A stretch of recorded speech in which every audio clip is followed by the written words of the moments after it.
it's only going to get worse. Social media is wrapping around people's brains at an increasing rate. There's new apps being developed, new features, new whatever to get the dopamine receptors in your brain lit up and turn you into a slave, literally, so you cannot click off the app. They're becoming better at grabbing your attention. And what do you think the outcome of that is going to be on the general populace? Men are being taught to become weaker, demasculinize them, more effeminate, show your emotions. It's okay to be weak, fat, and frail. Meanwhile, women are told to be more masculine, more independent. Men ain't shit, they're not needed. Don't bother starting families, focus on your career. Where do you think this leads 20, 30 years from now when the next generation is fully engrossed in these ideologies?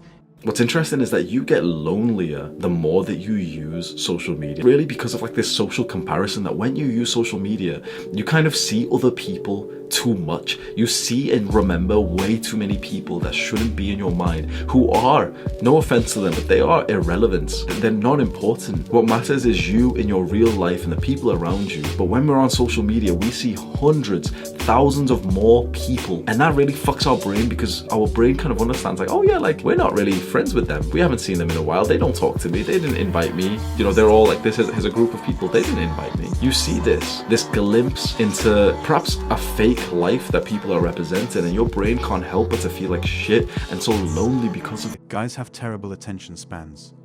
We cannot go a second without our minds escaping to the confines of mental pictures, such as intimate fantasies, amusing sports plays, or delicately designed dinner selections.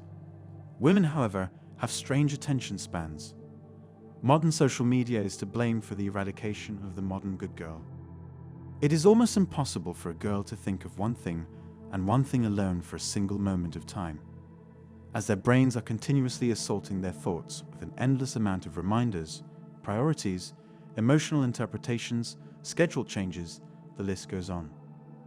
Worsening the female attention span even further is the everyday use of modern technological tools, such as the mobile phone or computer. While hundreds of women may view these toys as necessary filters for their expressive nature, it turns out that what phones and computers really do for women is make it more obvious to onlookers of just how mentally all over the place they really are. Anyone who has seen the inside of a woman's thought process is either being paid to do so or has a ring on his finger. That problem is so up and down, it's scary. There are so many degrees of happiness and sadness that women experience throughout the day that an overshare of these emotions would easily intimidate even the most patient or tolerant males. It's not unattractive for a female to actively use social media tools such as Facebook and Twitter for uploading pictures or posting funny statuses. But when a girl uses a website to consistently update the world on how everything around her is making her feel, this isn't exactly the best tactic for appearing stable to the male population.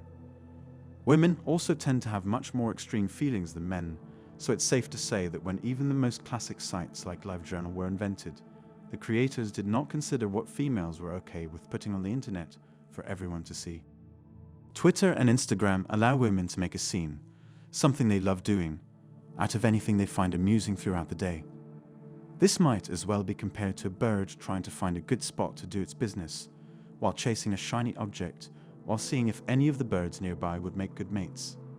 In other words, if a girl takes full advantage of any of the aforementioned media tools, anyone who sees the result will be so overcome with fear that they will never want to encounter this woman again. Personally, nothing turns me off more than a girl with her face glued to the screen of a phone. When I see a girl walking around not looking straight ahead, but instead studying the anatomy of a text, I walk the other way. We get it, you like to feel informed and attentive to what's going on, even when you are sitting at a restaurant table or crossing the street. Would anybody want to take a walk with a girl who is constantly feeling the need to check her phone? Think of how unattractive that repeated movie character of a neglectful parent who spends more time answering his cell phone than he does with his 5-year-old son. It's a phone, not a pet, that requires constant nurturing. We can't blame girls for feeling the need to check Facebook and Twitter all the time. These impulses are nature for the female mental process. Women are constantly trying to judge and read people in an attempt to rationalize the often fallacious impressions they have of others in their heads.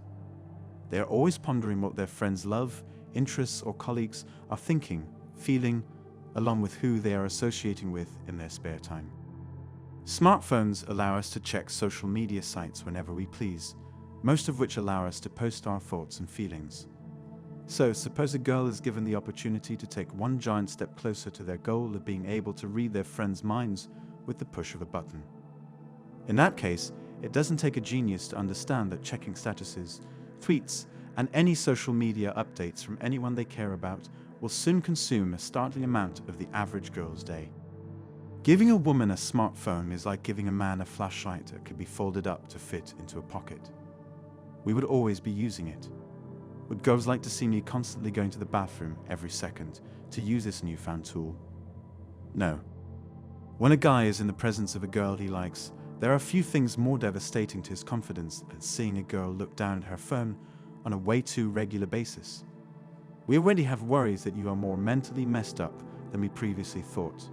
So every tweet, update of the status, or simple check of the phone certifies our belief that the girl has way too much on her mind to, I don't know, actually listen to what we're saying.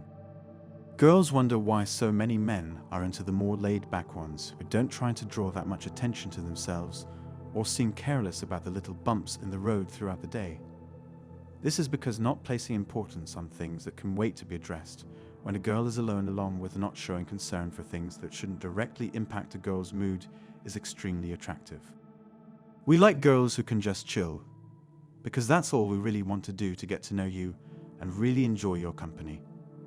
Don't go around showcasing insecurity for the current situation or vulnerability towards the world at large. I know this isn't the intention of the majority of female busybodies out there, but the fact is, giving more attention to a phone or computer rather than reality is downright disrespectful. Girls who spend too much time checking or venting to a screen seem unsatisfied and high maintenance, two qualities that will only attract men of equal mental instability. We love women, but not when they're on their iPhones and Facebook. Put down the phone, get off the computer, and look around, where real people are waiting to listen and talk. I know we like things you can't understand, but there's no way we are less interesting or engaging than a screen. Everyone who knows you are in fact alive. You don't have to use the internet to prove it every living second. Researchers have known for years that social media has a negative impact on how young women feel about themselves. They talk about how they feel about social media and the pressure they feel to look a certain way based on comparing themselves to what other people post. I was hearing from clients with eating disorders that they would see pro-anorexia content in their feeds and felt compelled to follow those types of accounts, even when they knew that it was very bad for their health. One study conducted a brain fMRI study of adolescents to examine their brain activity associated with Instagram likes. fMRI is a type of imaging that can pinpoint the changes in blood flow in different parts of the brain and can indicate the location of brain activity. The participants exhibited greater brain activity when they were shown photos with more likes. When their own photos received likes, the brain's reward center was activated. The researchers concluded that a like is a social cue specific to adolescents' cultural sphere, and adolescents use this cue to learn how to navigate their social world. What do you think is the future of social media and women? Tell us what you think down in the comments section below. Remember to like and hit the subscribe button. Thank you for watching.